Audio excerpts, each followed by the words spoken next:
আমি একজন মা, একজন স্ত্রী, একজন পূর্ণবয়স্ক মহিলা, কিন্তু তোমার কাছে আমি এখনো একটা ছোট্ট বাচ্চা, তাই না?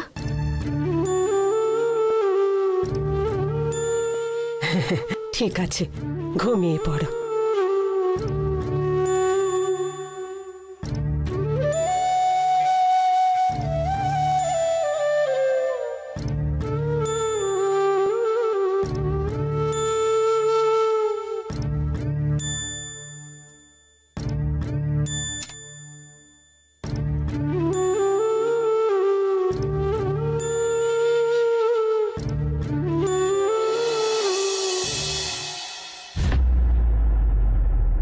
কাকিমা, ওর তো এতক্ষণে বাড়ি ফিরে আসা উচিত ছিল, কই এখনো তো ফিরে এলো না।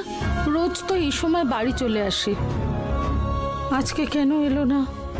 এখনই চলে আসবে মনে হয়। এত দেরি হলো কেন রে? ডিউটি শেষ করে এইমাত্র এলাম মা। ফেরবার পথে আমার সঙ্গে পুরনো দিনের একজন বন্ধুর সঙ্গে দেখা হলো। বলছিল বেশ কয়েকদিন তোর সঙ্গে জেলে দেখা হয়নি, এইভাবে যে হঠাৎ করে বদলে গেলি তাতে তো চলবে কি করে? কাউকে মারতে হবে এসব বলে আসিস না। তুই যদি এইসব কাজ ছেড়ে দিস তাহলে আমরা চলবো কি করে?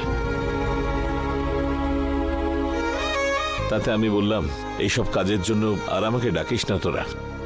আজ থেকে আমায় যেন কেউ ফোনও না করে। সামান্য টাকার জন্য ক্রিমিনালের মতন কাজ করব, আর এই জন্য ওরা যেন আমায় অকারণে ফোন না করে। পুলিশ তো আমার নাম্বার ট্রেস করে, পুরনো কেসগুলোর জন্য আমাকে যে তুলে নিয়ে যাবে সেটা আর ভালো লাগবে না। আর এও বললাম যে ও যেন দূরে থাকে। কোথাও কোনো ক্রাইম হলে তো আমাকেই খোঁজ করবে, আর পুলিশও সেক্ষেত্রে আমায় ছাড়বে না। ওরা আসল ক্রিমিনালকে ধরতে না পেরে আমাকেও তুলে নিতে পারে। আমাকে ও আবার চুরিচামারি করবার কথা বলছিল, বারণ করে দিলাম। যাই হোক না কেন, আমি আর কখনোই ওই কাজ করব না বলে এসেছি।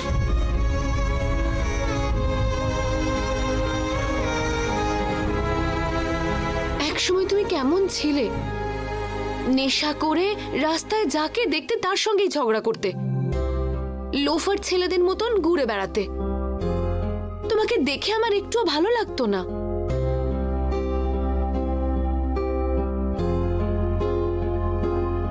কিন্তু এখন কি সুন্দরভাবে কাজে যাচ্ছ তুমি। কাজ শেষ করে সোজা বাড়ি ফিরে আসছো। কোনো ভুলভাল জিনিসের প্রতি তোমার আর কোনো রকম আসক্তি নেই। আমি কাজে যেতে বললে এই কাজ করব না, ওই কাজ করব না, আমি করলে বড় কাজ করব বলে কি সব বলেছিস। কিন্তু এখন যেই কাজ পেয়েছিস সেটাই করছিস, এতেই আমি খুশি।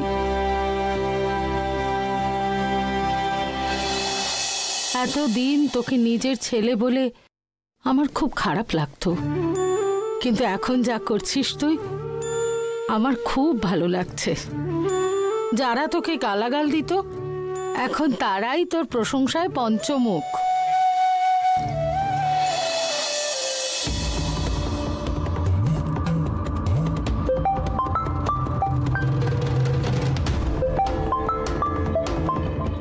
কে ফোন করেছে রে বাবা?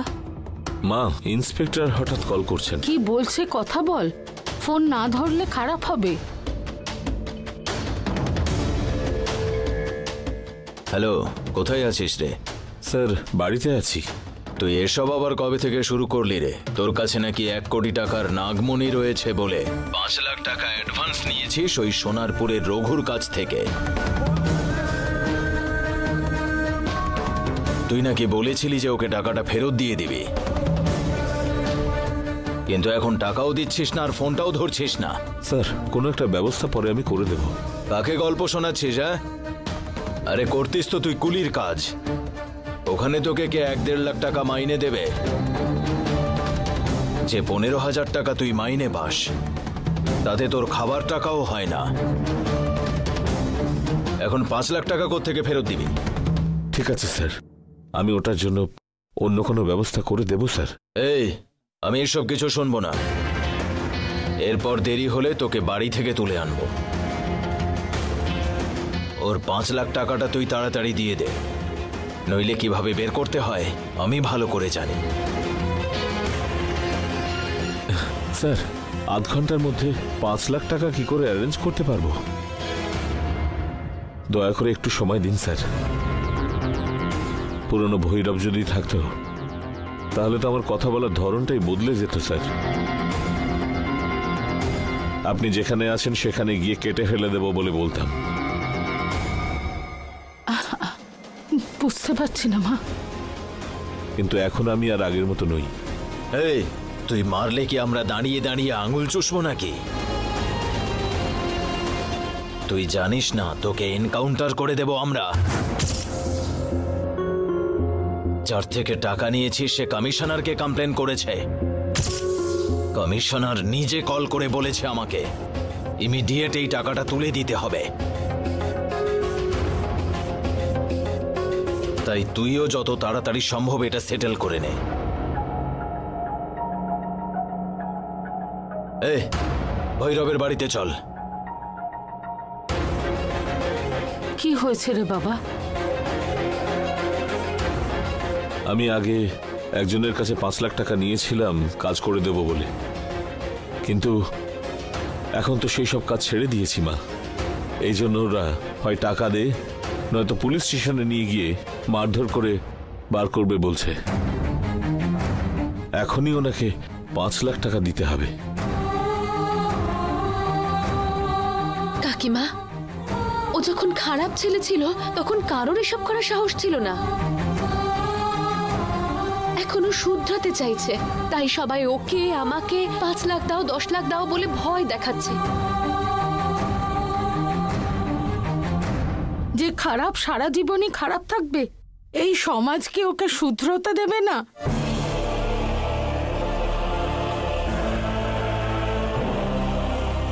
নমস্কার সবাইকে। ভেতরে আসতে পারি আমি? আয় মা।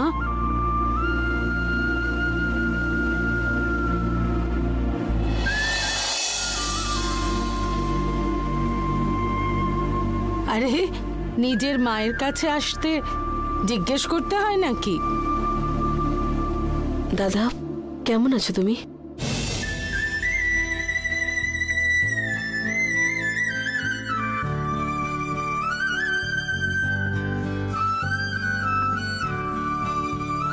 আমার এই মুখটা দেখাতে লজ্জা করছে, আমাকে ক্ষমা করে দাও। সবাই ভুল করে দাদা, কিন্তু সেটা শুধরে নেওয়াই বড় ব্যাপার।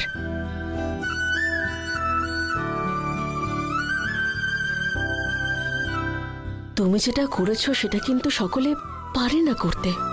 আমি এতেই খুশি। আপনি যে এত তাড়াতাড়ি ওকে ক্ষমা করে দেবেন আমি ভাবতে পারিনি।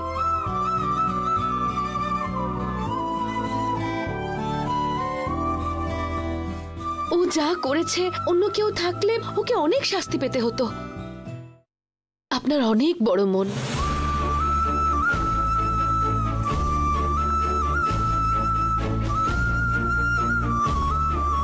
দাদার বোনের মধ্যে যত ঝগড়াঝাটি হোক, যতই বিদ্বেষ হোক, ওই 2-4 দিন একটু ঝগড়া হবে ব্যাস, কিন্তু তারপরেই আবার সব ঠিক হয়ে যাবে, আবার এক হয়ে যাব। তাই তো দাদা? এটা তোমার বড় মনের পরিচয়।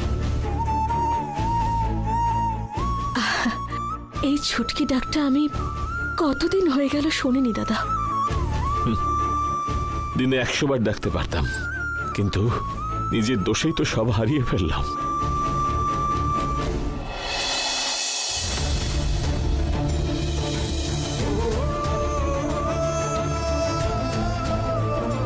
তোমরা সবাই চাইলে আমাদের বাড়িতে আসতে পারো, সেখানেই থাকতে পারো দাদা। না বোন, ডিউটি আছে তো। আচ্ছা, তুমি এখন কি কাজ করছো দাদা? এখন সিকিউরিটির কাজ করছি বোন। তুমি অত বড় কাজ দিয়েছিলে আমায়, সেটা তো আমি রাখতে পারলাম না। সেই জন্য আমি এখন শাস্তি পাচ্ছি। ছি ছি, কোনো কাজই ছোট বা বড় হয় না দাদা। সৎভাবে কোনো কাজ করলে সেটা অনেক বড় হয়ে যায়, আর সেটা অনেক সম্মানের।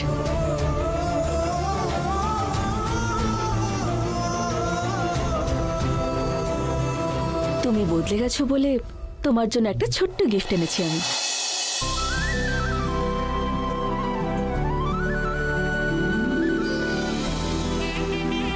এটা 2 কোটি টাকার চেক। তুমি এটা নিয়ে একটা ভালো কোনো বিজনেস শুরু করে দাও দাদা। পরে তোমার যদি আরো টাকা লাগে তখন আমি দেব।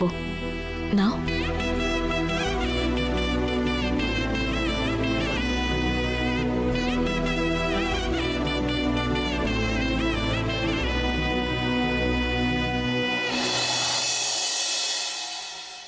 লাগবে না ছুটকি।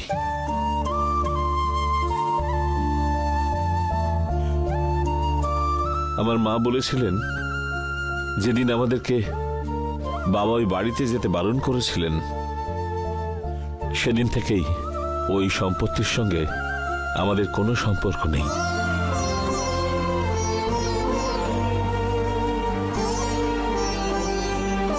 সেই ব্যাপারে জিজ্ঞেস করবার অধিকারটুকুও নেই। আমার বাবা আর মায়ের স্বামী স্ত্রীর সম্পর্ক শেষ হয়ে যাবার পরে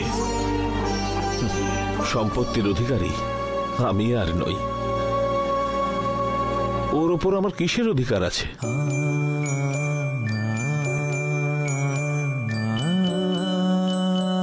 জানো তো, আমার মা সুদের জন্য কিছু টাকা পায়, সেটাই যথেষ্ট। না দাদা, কাল রাতে বাবা আমার স্বপ্নে এসে তোমাকে টাকা দিয়ে সাহায্য করতে বললেন। দরকার নেই বোন, এখন আমি সিকিউরিটির কাজ করছি, শান্তিতে আছি। এই টাকাটা নিলে আমার ওই শান্তিটা চলে যাবে। এখন নিজের উপর নিজে গর্ব করতে পারি। এই টাকাটা নিলে আমার নিজের উপর ঘৃণা জন্মাবে। বড় মা, তুমি একটু বোঝাও না দাদাকে। ও কি ভুল বলেছে মা। টাকা দেখে লোভ করবে বলে ভেবেছিলাম, কিন্তু না, এখন ও একেবারে শুধরে গেছে। আর কেউ হলে এত বড় অ্যামাউন্ট দেখার সঙ্গে সঙ্গে মান সম্মান সবকিছু ভুলে গিয়ে টাকাটা নিয়ে নিত, কিন্তু আমার ছেলে সেটা করলো না। আমার খুব আনন্দ হচ্ছে, আমার খুব আনন্দ হচ্ছে।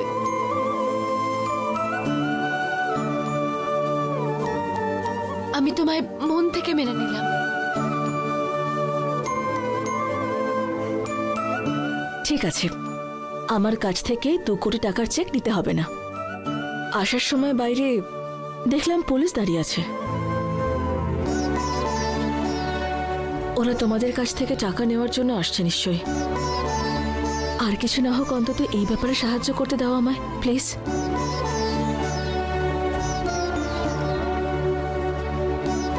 একদম না, আমার নিজের উপর বিশ্বাস আছে। যদি ভুল করি শাস্তি তো পেতেই হবে। পুলিশ আসলে আমি সময় চাইব, যদি সময় না দেয় জেলেই যাব।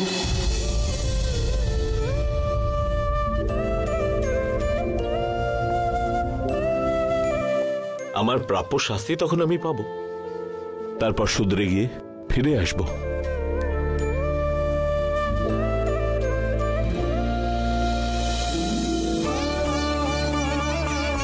তখন আমার মনের মধ্যে কাউকে ঠকিয়েছি বলে কোনো গ্লানি থাকবে না।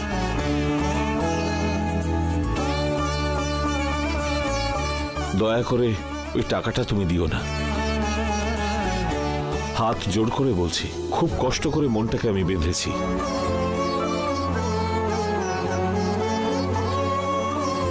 অন্যের টাকায় লোভ করবার মতো যেন মনে ইচ্ছে না হয়।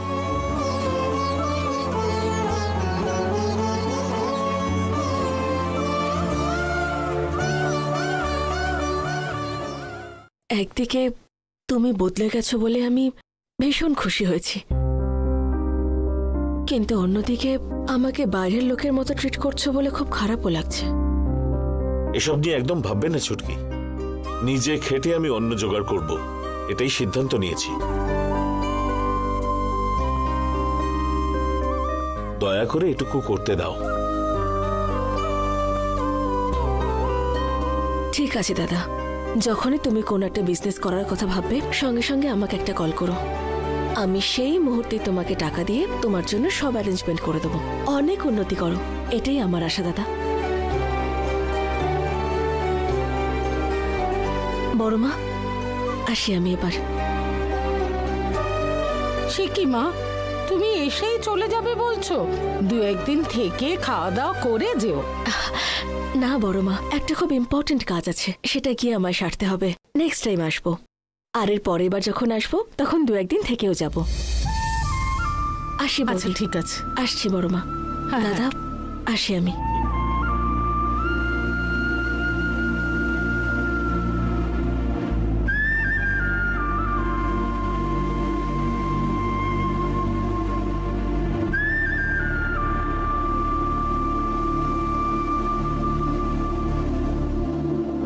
ইন্সপেক্টর, নমস্কার। ইন্সপেক্টর নমস্কার ম্যাডাম।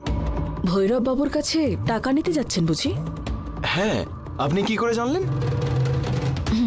জানি, কিন্তু আপনি কি করে জানলেন বুঝতে পারছি না। আমি উমা ইনস্টিটিউশন অ্যান্ড ইন্ডাস্ট্রিজের চেয়ারম্যান শিবানী। ও নমস্কার ম্যাডাম, আপনার ব্যাপারে অনেক কথা শুনেছি। আমি যখন বাইরে থেকে কলকাতায় এসেছিলাম আপনার হাজবেন্ড অশোকের সঙ্গে দেখা হয়েছিল। বাহ, খুব ভালো। ভৈরব বাবুর কত টাকার ইস্যু আছে? হ্যাঁ ম্যাডাম, ওর কাছে নাকি নাগমণি থাকা একটা সাপ রয়েছে, এই কথা বলেও 5 লাখ টাকা নিয়েছে। সেই টাকা উসুল করার জন্য আমি এখানে এসেছি। ওই 5 লাখ টাকা আমি দেব। ম্যাডাম আপনি? কাকে দিতে হবে সেটা বলুন, ওনার অ্যাকাউন্ট ডিটেলসটা দিন, আমি ট্রান্সফার করিয়ে দেব। 1 মিনিট ম্যাডাম।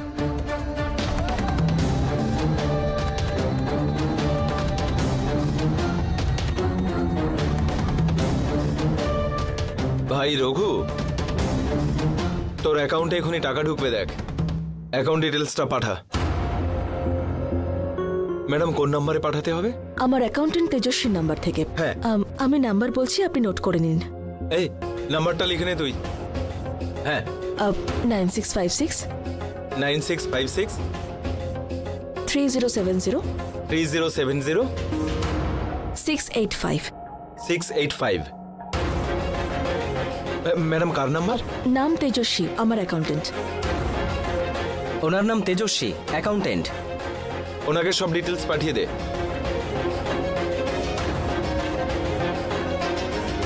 বলুন 2 ঘন্টা পরে একবার চেক করে নিতে, ওনার অ্যাকাউন্টে টাকা ট্রান্সফার হয়ে যাবে। আর একটা কথা, আমি যে ওদের হয়ে টাকাটা আপনাকে দিয়ে দিয়েছি সেটা ওরা যেন জানতে না পারে।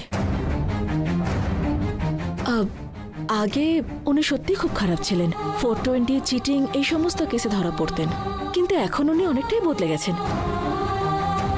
আনন্দ হোক কষ্ট হোক, সংসার চালানোর জন্য অনেক পরিশ্রম করে কাজ করতে শুরু করেছেন উনি। এমন সময় যদি আপনি ওখানে যান তাহলে বিষয়টা খুব খারাপ হবে। মনে হতে পারে যে ভালো হয়ে লাভটা কি হলো। তাই বলছি আপনি ভেতরে যাবেন না। না ম্যাডাম, ক্রিমিনালরা সব ভালো হচ্ছে মানে আমাদের জন্যও ভালো।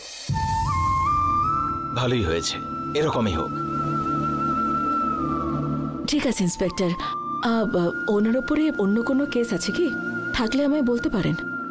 না ম্যাডাম, এমনি ছোটখাটো ঝামেলা তো চলতেই থাকে, তাই না? কোনো বড় প্রবলেম আর হবে না।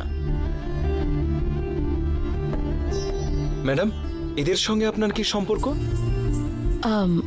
ওনারা আসলে আমার বাবার পূর্ব পরিচিত। এতদিন আমিও জানতাম না, এই কয়েকদিন হলো জানতে পেরেছি। আপনার মতো মানুষের সঙ্গে পরিচয় হয়েছে, ওদের কপাল খুব ভালো। শুনেছি ছোটবেলাতে ওর বাবা নাকি ওর মাকে ছেড়ে চলে গিয়েছিল, তখন থেকেই ও নিজের মায়ের কাছে আদর পেয়ে বড় হয়েছে, আর তাই আজকে এই অবস্থা হয়েছে। ভৈরব বাবুর কেসে যদি আইনি কোনো সমস্যা থাকে তাহলে আমাকে অবশ্যই জানাবেন। আমার অফিসের নাম্বার আপনি গুগলে সার্চ করলেই পেয়ে যাবেন। Thank you inspector. Okay madam. দেখবেন ইন্সপেক্টর, আগে যেমনটা বললাম, আমি যে টাকা দিয়েছি সেটা কোনোভাবেই যেন উনি জানতে না পারেন। ঠিক আছে ম্যাডাম।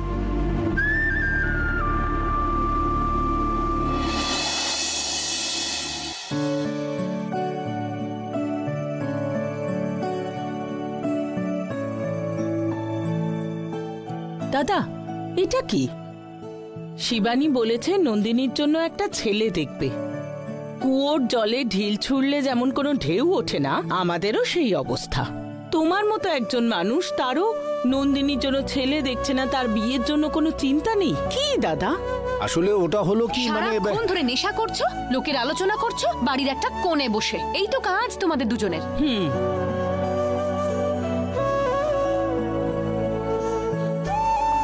আমার কথা না শুনে তুই কি সব বলে যাচ্ছিস?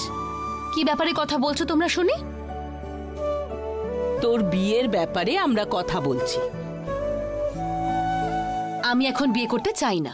হ্যাঁ, আসলে মেয়েরা যেটা চাই না বলে সেটাই আসলে চায়। কে বলেছে তোমাকে এটা? চায়, আসলে চায় মানে হলো চারজন মেয়েকে ভালোবেসেছে, দুজন মেয়েকে বিয়ে করেছে। এমন ভাবে বলছো যেন তুমি মেয়েদের খুব ভালো করে চেনো। না রে বাবা, সেরকম কিছু হলে আমি বিপি সুগার হয়ে এতদিনে মারা যেতাম। এই দেখ, আমি বিয়ে করিনি বলে একেবারে শক্তপোক্ত আছি। তোমার কোনো কিচ্ছু করতে হবে না। এখন আমার মেয়ের বিষয় কি করবে সেটা ভাবো। একটা বড়লোক ছেলে খুঁজতে হবে। তুই যদি কাউকে পছন্দ করে থাকিস সেটা আমাকে বল। দাদা, নন্দিনীর বিয়ে সায়নের সাথে দেওয়ার ইচ্ছে ছিল আমার। তোমাকে আমি মিথ্যে বলবো না, সেই ইচ্ছে এখনো আছে। কিন্তু কি করে দেব? শিবানী যে রাজি হবে না।